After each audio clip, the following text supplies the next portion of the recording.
What I would like to do now is to look at some of the key thoughts that I would like you to think about and consider changing as you become a person who becomes more God-realized. That is, someone who has died but stayed alive and returned and went back on that return trip. The first of these thoughts to change is to change the idea that I can't trust in my own nature to I trust in my own nature. Did it ever occur to you that you have a nature? That nature is so profound and is always calling you. You know it. No one else can know it. No one else can impose it on you. No one else can tell you what it is that you feel in here, that you know is why you're here and what you're doing here. There's no one else can explain that or explore that with you. You can't share it. Everything in the universe has a nature. Your dog has a nature. A crocodile has a nature. A duck has a nature. A crow has a nature. Everything has its nature. Everything has a dharma, including you. But what we've learned and we've grown up to believe is that I can't trust in that nature. My nature, to trust in your nature, to know that you came from a divine place of well-being and to trust in it. Listen to this, verse 38 of the Tao, a few lines. The great master follows his own nature and not the trappings of life.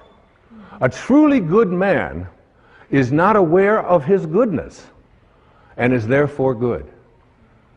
Think about yourself. The first moment of life, the very first moment, that speck when you went from nowhere, N-O-W-H-E-R-E, to now here, N-O-W-H-E-R-E, from nowhere to now here. Same thing, just a little question of spacing, just a little different spacing, all right? So you went from nowhere, now you're in now here, and where do you think you're going? Nowhere. Right? Back to nowhere. Who out there watching, who in this audience isn't going back to nowhere? That's where we're all headed, back to nowhere. So in that split second, then you lived inside your mother's womb for 9 months. And in that 9-month period of time, you trusted your nature. You didn't have a sonogram and say, oh my God, I don't have a nose.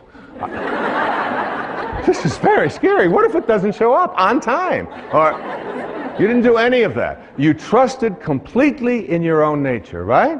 And so does your mother. There's very little that you can do because what you were to become, everything that this physical body needed, was all handled in there. And also, beyond what was needed for your physical world and what Lao Tzu called the world of the 10,000 things.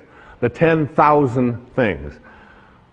There's 10 zillion things, obviously, in the physical world, but that's how he named it, the world of the 10,000 things. And in that world of the 10,000 things, everything returns back to its source. But while you're in that place, and why wouldn't you believe, even maybe for a second, that not only was my physiology all handled for me, but everything else that I needed, if I could just stop interfering with it and stop other people from doing it, that everything I needed. And that's a big part of understanding change your thoughts, change your life. It's a big part of that. The idea that I have a nature that I can trust, not something that I have to be afraid of, and I can stop letting other people interfere with it as well. So what happens? We go through those 9 months, totally uninterrupted. We have no questions. Everything works out. And then what? We say the very first thing, we pop out after 9 months, we'll take over from here. That was good work. Nice work, God. Thank you very much. And so what we'll do is just sort of edge you out of here, you know. So we edge God out. We take on an ego, E-G-O. And we edge out and we say, we'll take over. And we have an ego, and this ego, what this ego does is it takes on a set of beliefs. And these beliefs are that I am what I have, that I am what I do, that I am what other people think of me. So we're raised to believe that the more stuff I accumulate, the more things that I get, this is who I am. The more that people like me, this is what I'll get, and on it goes. I want to tell you a story. It's a story of one of my children.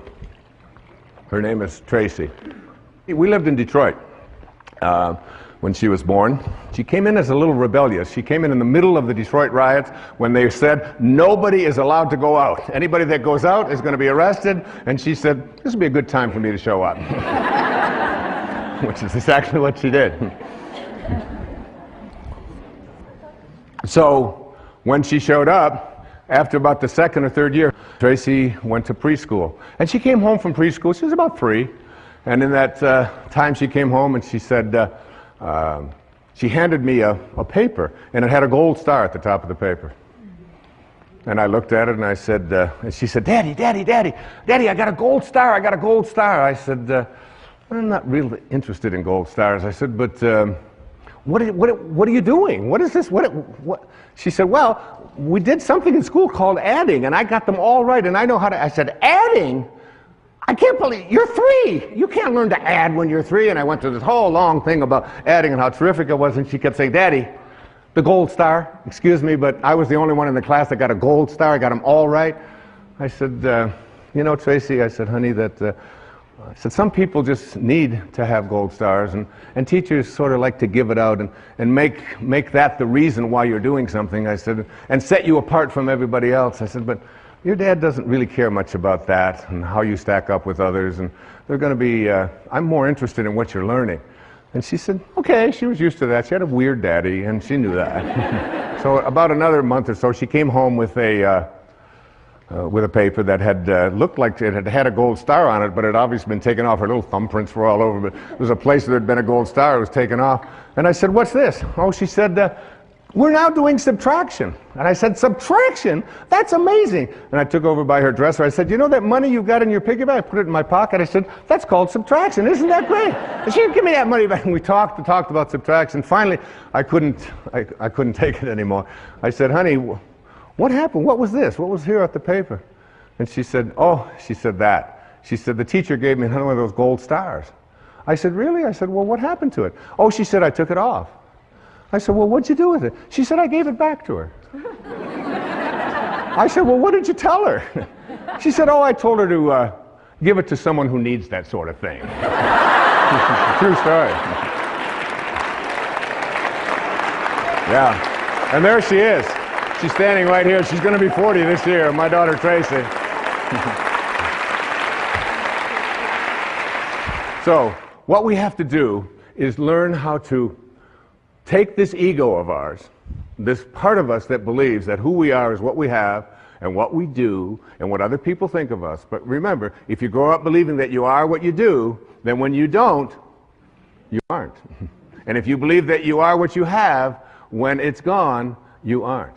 And if you believe that you are what other people think of you, your reputation, which we raise people to believe, I have to be concerned with what other people think of me. Take this ego and retrain it. And one of the ways that you do to retrain it is, first, you take this idea that the ego has of fear. What are you afraid of? Anybody out there, what are you afraid of? Shift from fear to curiosity.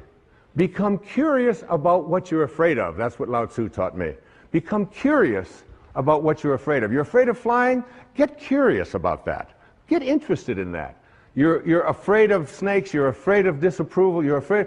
Just shift from fear and say, I'm going to become more curious about what I'm afraid of.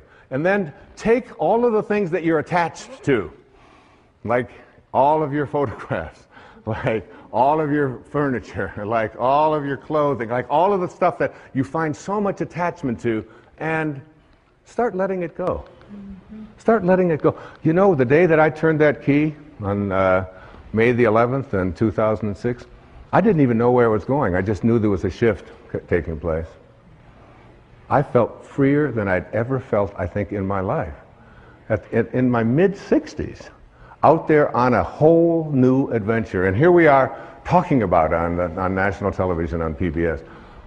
Take that idea that you have to be attached to things and know that you came in with nothing, with no thing. And you're going to leave with nothing, with no thing. And understand that your life is a parenthesis in eternity. Live there without attachments. And then take your need to be in control of yourself, of others, of the situation, and shift from control to trust. Begin to have a trust. Lao Tzu